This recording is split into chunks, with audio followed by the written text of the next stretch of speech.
Welcome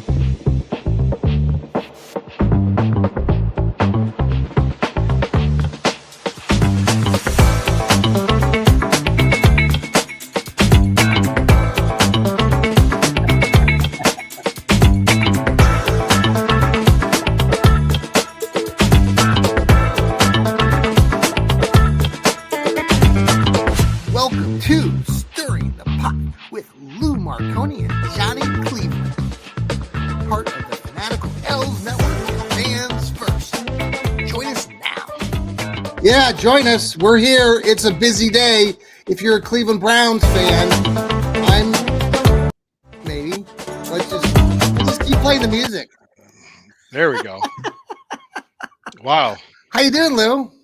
I'm good. Interesting weekend, would you say? And plus interesting Monday, to say the least. Yes. Well, it's the NFL. What do you expect? Lots of things to break down here. I guess Kenny Pickett is on everybody's mind a little bit tonight. Small hands. I think, Lou, your hands are a little bit bigger than Kenny I Pickett. hope so. I have smaller hands, but a larger ego. Yeah. So Kenny Pickett, he's going to be a backup. He's not going to start. He's not going to start. We sent him DTR and a 5th round pick that we got for Zadarius Smith, who was released today by Detroit. Right. So it's not a big deal. Why is everybody defaulting to the negative already? Oh, it's terrible. It's stupid. I'm like, DTR wasn't anything. He really. I think they realized what they had in him, so they're bringing in Kenny Pickett at 26 years old, doesn't get hurt a lot, and he actually he has a winning record. Yeah, he has a winning record, so he could be a quality backup. So and he has a Super Bowl ring. Yes, he does. Yes, I think it was just people have been waiting a long time for this free agency period to start. And with everything that's been happening now, the good news is, shifting gears back to a day ago, Myles Garrett. Yes. Did it surprise you, Lou? Did it surprise you? It's funny to me that what surprised me. What surprised me is that some of the reaction, especially from the national media people that don't follow this team, and they acted surprised, like.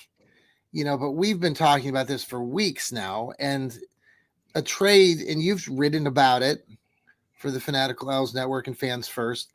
I mean, it just wasn't in the cards, and Myles did not have any leverage. Those people out there that are saying that Myles had leverage, I mean, what planet are you from?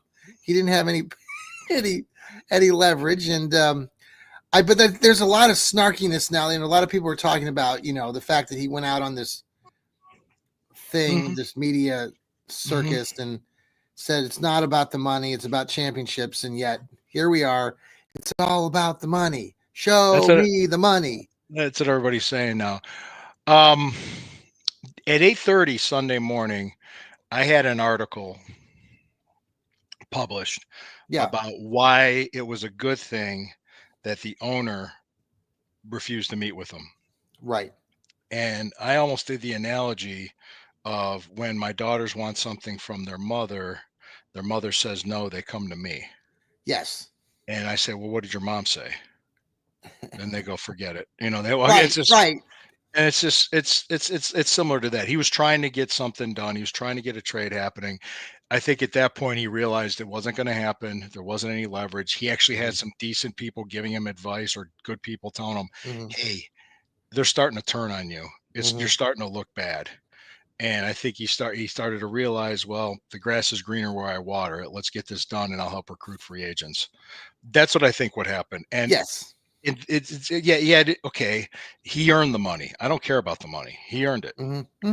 He's the best defensive player in the league. He earned it. He's staying at least for a couple more years, because once that new deal kicks in 2027, he can ask to be traded.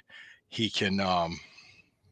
You know what I mean? He can ask to be traded. He has a no trade clause. He can control. He has more leverage and control at that point. So in other words, he's giving him 2 more years to figure it out and keep him happy. Yes. So it's the best thing he could have gotten at this point for him. So it just surprised me when the people that were saying he was gone. Well, okay, him leaving, being traded was a bad thing. Yeah. Now him staying is a bad thing. Yeah. Help me understand this. Well, I can't because I'm crazy myself. So no, I it's whatever, he's a young guy. He's going to make millions. He's making millions. Now he's the highest paid non-quarterback in the league at 40 million a year. I wish he hadn't gone out and said some of these things, because I think it's like, the expectations, the standards, the things that, you hold some of these players to. He's human. I mean, it's money talks. And I like the takes of people that were saying that that he wanted to come back because he's got partial ownership with the Cavs, and he wanted to be liked by the Cavs and the fans and the Cleveland, and still be able to come back to Rocket Arena and get applause. I don't know. I mean, the whole thing is he might get booed. I don't know. I doubt it, but I think there's going to be a lot of people that are not very happy about it all. They're not going to be happy no matter what. True. By the way, figure this out.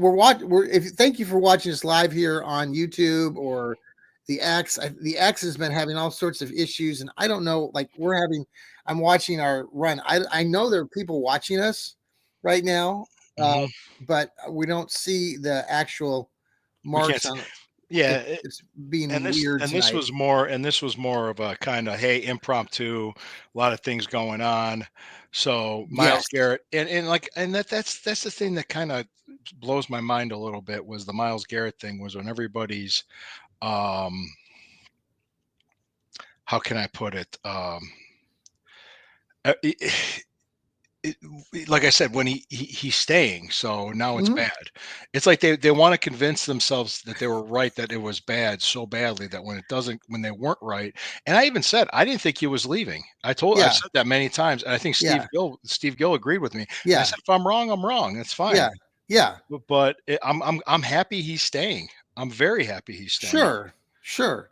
No, I think it's just, you come out with a letter and then you go on that media kick, like I already mentioned.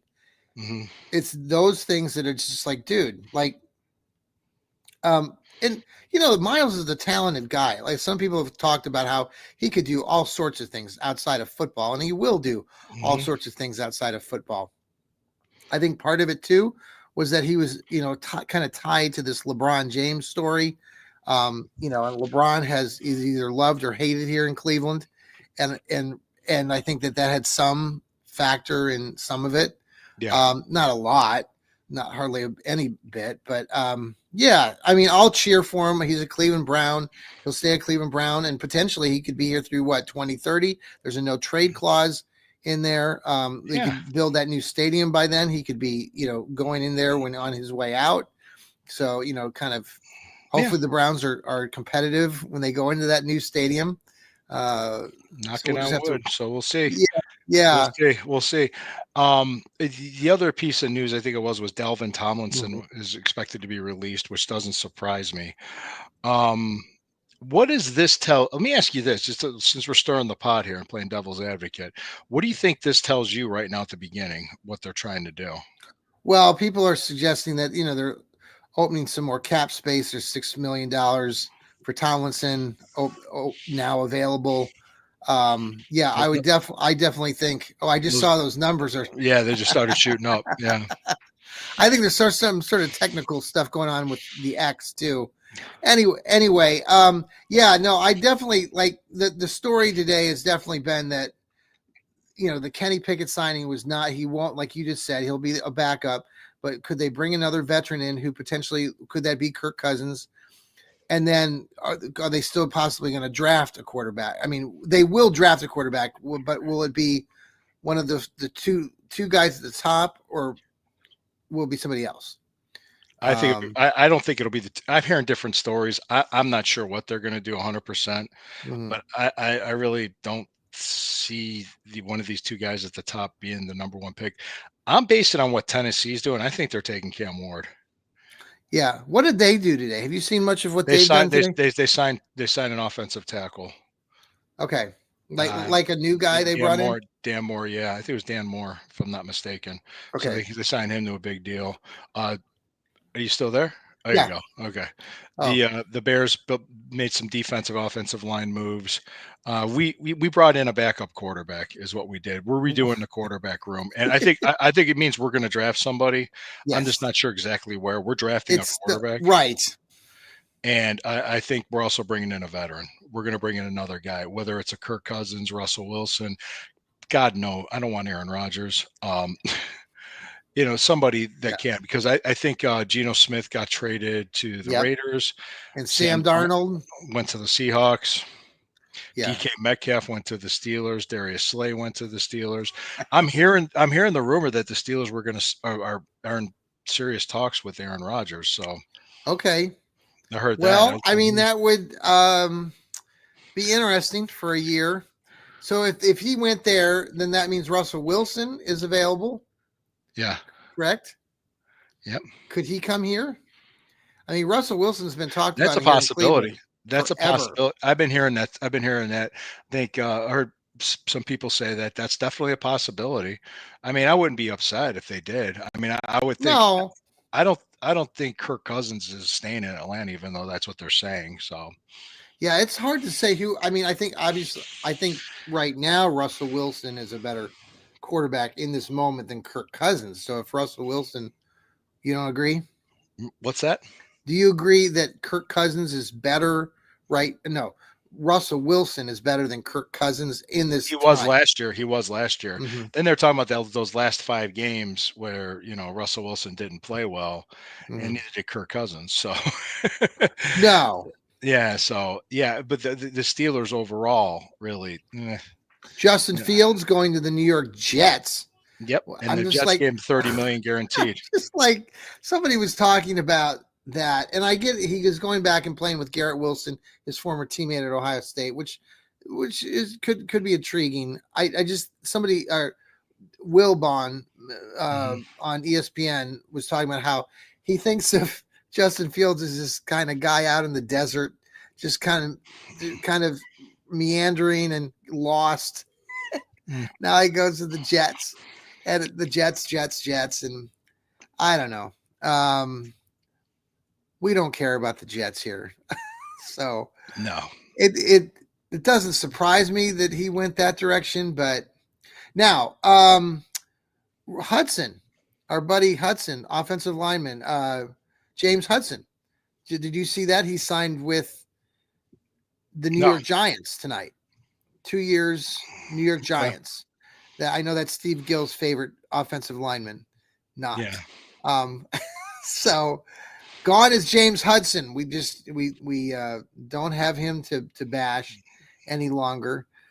Do you think they'll find somebody else to bash? But go ahead. We didn't hear anything about Nick Chubb today. I know some people were nervous. Now, officially, the period doesn't open for free agency until Wednesday, but the tampering period or non-tampering can start today at noon, I guess. So that's what's been happening.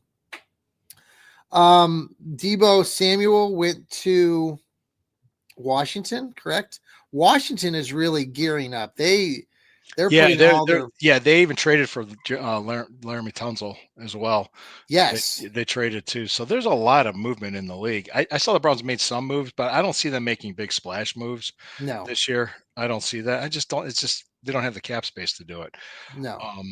But at least this is giving us some indications, like you mentioned earlier, about like the draftability of a quarterback. Oh yeah, but they're not going to throw a rookie out there week 1. I don't see that happening, and I don't see. Okay. Go ahead. What were you? No, even if it's Sanders or Ward, if they took either one of those guys. I don't. If they're ready, maybe. If they're ready, maybe that's possible. But who's to say? I mean, at this point, I think they're going to have a veteran ready to go until that guy's ready. If that guy's ready week 1, he's ready week 1. Okay. Anything else going on with the Brownies? No, I'm looking on Twitter. I'm not seeing anything else. I think it's been kind of. Well, let's pause for a quick break. This is Stirring the Pot with Lou Marconi and Johnny Cleveland. We'll be right back. And we're back. Yay. Thanks for joining Lou and I. We're talking. It's an extra. We've been skipping Mondays and going every other Monday, but we thought we'd come on tonight because we knew kind of that there would be some stuff happening, and there was some stuff happening. The Brownies did sign Kenny Pickett. My initial reaction was of shock and awe and being pissy about it. But I've calmed down a little bit, and everybody's like, oh, come on, oh, ew. I mean, I think a lot of people were like, ew, Kenny Pickett. I'm like, this isn't our big quarterback move, guys. It's not. Well, now I did an unscientific poll. I want to bring that up here so that you can. The results are in. If I can find it, let me see here. Oh, I did it. Where did it go? Darn it. Can't find it now. Let's see. I did a poll. I said, is this a good move or a shitty move?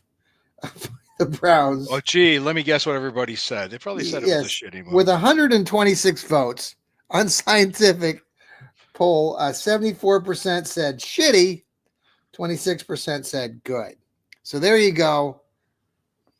People are not pleased with the Pickett move, but as a backup, I mean, the kid is 15-10, like we talked before. As a backup, it's fine. It's like it's just a solid move. It's fine. Did you see this? It said Adam Schefter, source, Rams are planning to release wide receiver Cooper Kupp after the start of the new league year unless a trade materializes. Yeah, we've kind of seen that. Yeah, out there on the fray. I've also heard Brandon Ayuk trade is in the works with the Browns. That keeps coming up. Yeah. Yeah, I've heard that too. But I believe it. Believe it when I see it. You know. But he got injured too. I don't want a kid that's coming off of a serious. Didn't he hurt his knee or his ACL? I can't remember. Yeah, let me see. Cavaliers, 54 wins, 10 losses. Got the Brooklyn Nets tomorrow night. Yep, I've been covering them. I've been covering them all. Just fantastic stuff.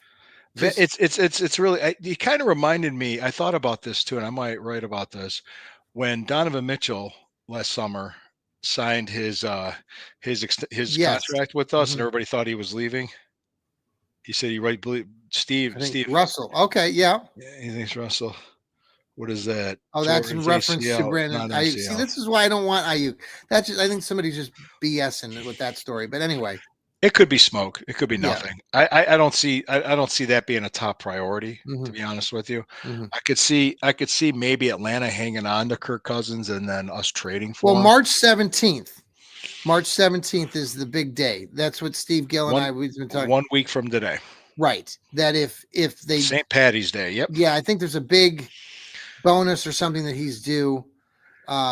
It's like 10 million or something like that. So if they don't pay him, then that's okay. Then that's what it is. So then, if Atlanta might be bluffing by saying they're willing to pay it and keep him. So they could be bluffing. I'm guessing they probably are. So where was I saw some story about Greg Newsome being a trade bait for some deal. I'm not trying to think who that involved. I was reading about that yesterday, but our defensive back, Greg Newsome. Yeah. I've heard rumors about him swirling, but it's hard to say at this point. Let's get back to the Cavs because the Cavs are exciting. You want to go back to the Cavs? Because this talk about the Brownies. Yes, we are a fanatical Elves network. Yeah. We talk about the Browns, but the Cavs, my God, they might not. It's funny. I mean, they might lose less games than the Browns lost last season. How many games are left? It's 54-10, so that's 18 games to go. 18. That's what I thought. Yeah, 18 games. So they'd have to win 14. They'd have to win 14 out of 18 to have the same amount of losses as the Browns. Yes, or win 15, and then you don't. Then you're less. Yeah, win 15. Yep, and then you'll have less. Yep. That's pretty stagnant. I mean, think about it. In the world of basketball, and I know it's the regular season. I know none of this really matters.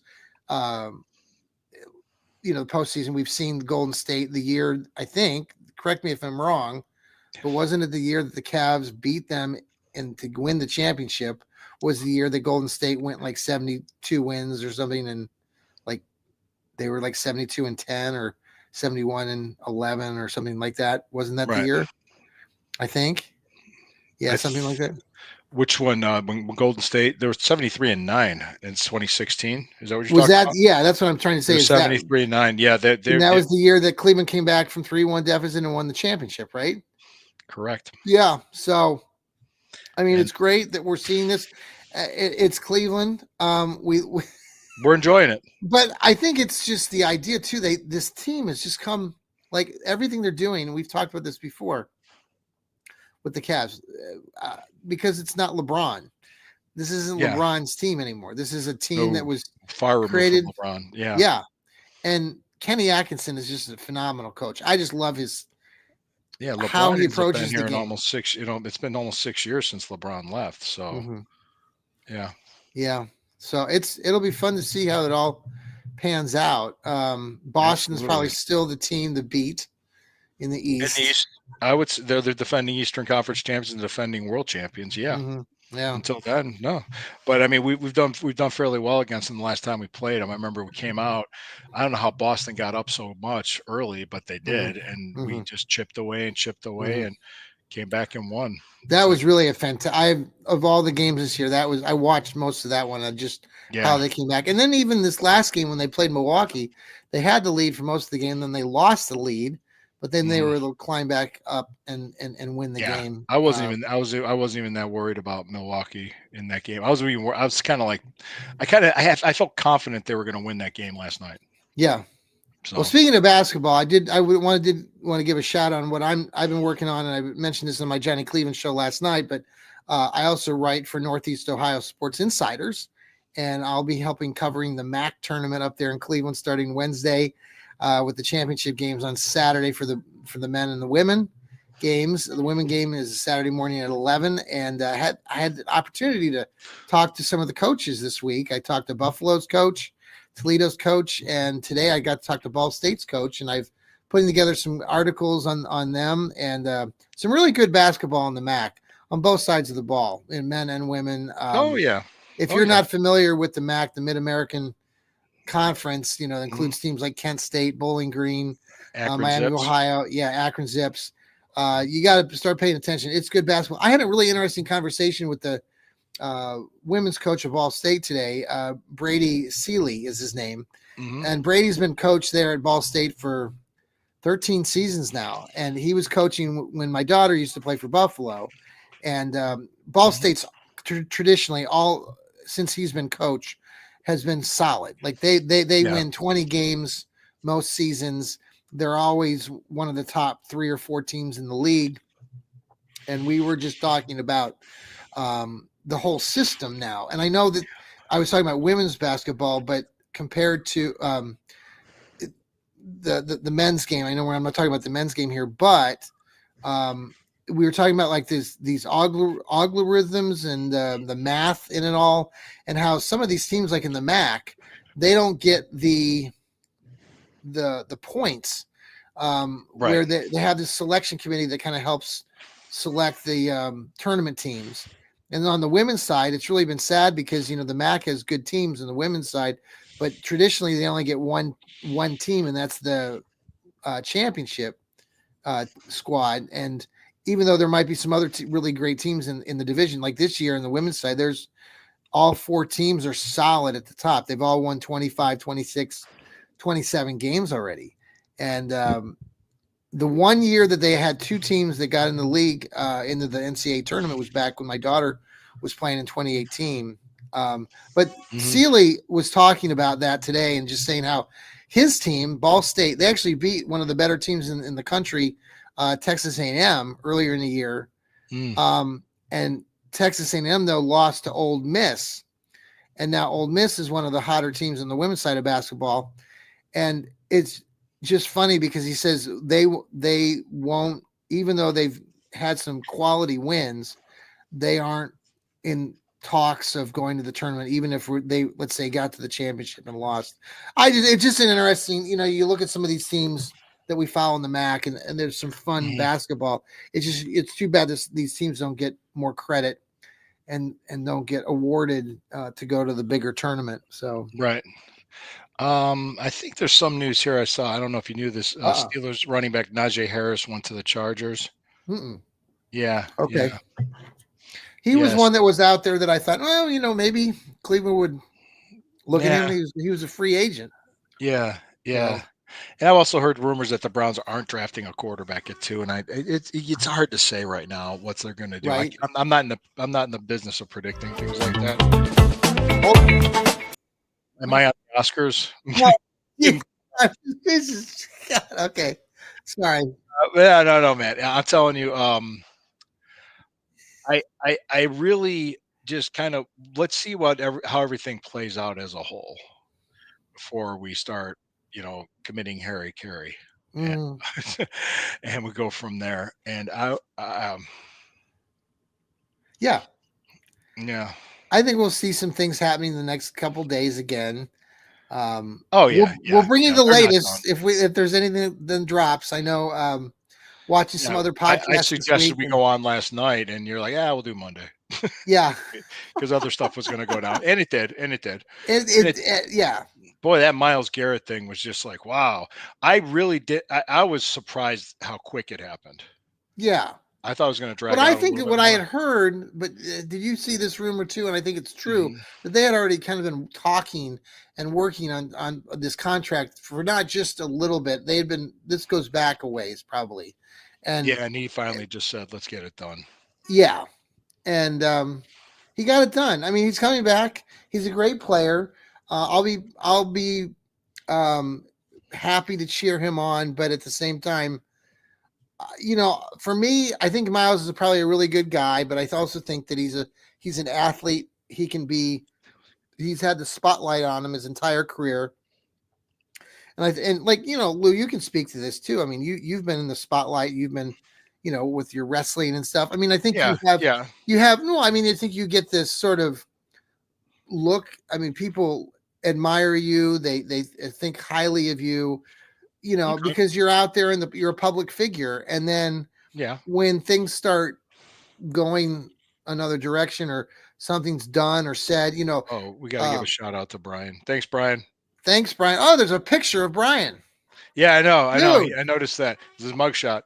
So, okay, go ahead. Thanks, Brian. I didn't mean to interrupt you. So go ahead, John. No, I just think, Myles, to me, I mean, I respect what he's doing, but I don't know. There's just a lot of money involved when you're popular and you have fame and stuff. It's just, it works in weird ways sometimes. And we'll see what happens. I mean, I wish he had, like I said at the beginning of the show, I wish he had not gone out and done the prancing around and did the media thing. That really, I think he would sit here if he was here with us right now.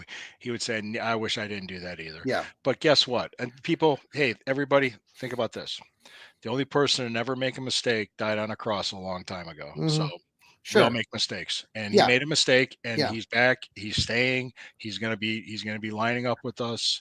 We're going to be at the stadium cheering him on. So thank you. Do you think he'll come out and say something? So far, nobody has said anything yet. Not yet. No, there might be a press conference at some time after I think maybe when things settle down a little bit, because he's going to get asked about it whenever he shows up to any offseason. Well, doesn't it remind you of a little bit of the David Njoku? Not the same, but remember when David Njoku did the whole spiel, and so did Kareem Hunt. Kareem Hunt did the same thing too. Yes, he did. So I mean, I said that in the article when I first heard about this. I said this has happened before, guys. So let's not all jump off the cliff just yet. So see, when you think jump off the cliff, I think of Castaway with Tom Hanks. I jumped. Jeez, Wilson. So that is such a great film. God, are those like that film? I'll stop, and even though there's no dialogue, I'll stop and I'll watch it because it's a beautiful film. They filmed it. It's on this tropical island, and there's water, and so I'll stop and watch it. By the way, what are some other movies? Just honor Gene Hackman. My favorite movie, Hoosiers. When Hoosiers comes on, I will stop on a dime and I will watch it. Unforgiven, The Unforgiven. With Clint Eastwood and Morgan Freeman. I love all three. And Richard Harris was in that movie too. He was English Bob. Ooh. Yeah, he played English Bob in that. That was one of Clint Eastwood's bests, in my opinion, The Unforgiven. Yeah. I need to watch that again. Yeah, that's a great movie. It's a great movie. I'll watch it whenever it's on. And it's just my wife would be like, "Again? You're watching this again?" I'm like, "It's a good movie." Men can do that. So, but much appreciated. No, guys, the Fanatical Elves Network, we appreciate you. This is, thank you for all this. And when I say this, that a lot of people default to negative. Can I ask you a question? Do you have? You can answer this. Do you have asking me a question? Yeah, you a question. Do you have trees in your yard? Yes, I do. Okay, every fall, what happens? The trees, the leaves fall off. Okay, you got to rake them up, right? Yeah. Do you get mad at the trees? I should. You should, but you don't because trees are just doing what they do. These people are just doing what they do. Are you speaking of Myles Garrett?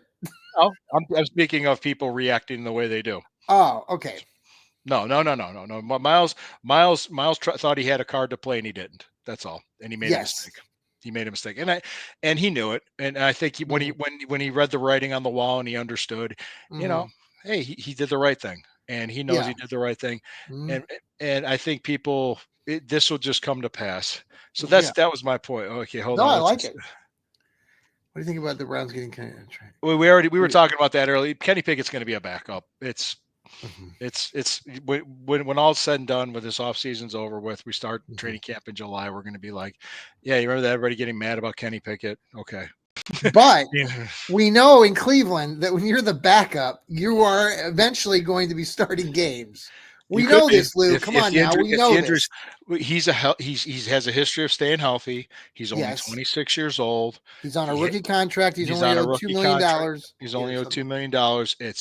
It's perfectly fine. I have absolutely no problem with the move. I don't. I wasn't doing cartwheels again. Yeah. When you do the statistics, when you look statistically, just straight up or analytically, yeah. Now he's not blowing you away. Now, Lou, I did look at his, all of his games. Just, he's a manager of the game. He doesn't blow you out. He has had one game over 300 yards passing.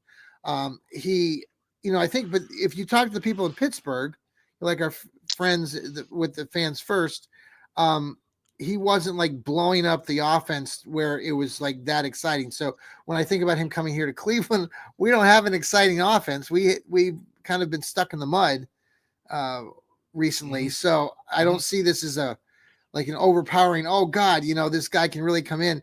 I mean, he's there to kind of come off the bench, like you said, manage games. He's a depth guy. That's what he is. Yeah. Yeah. Well, there you go.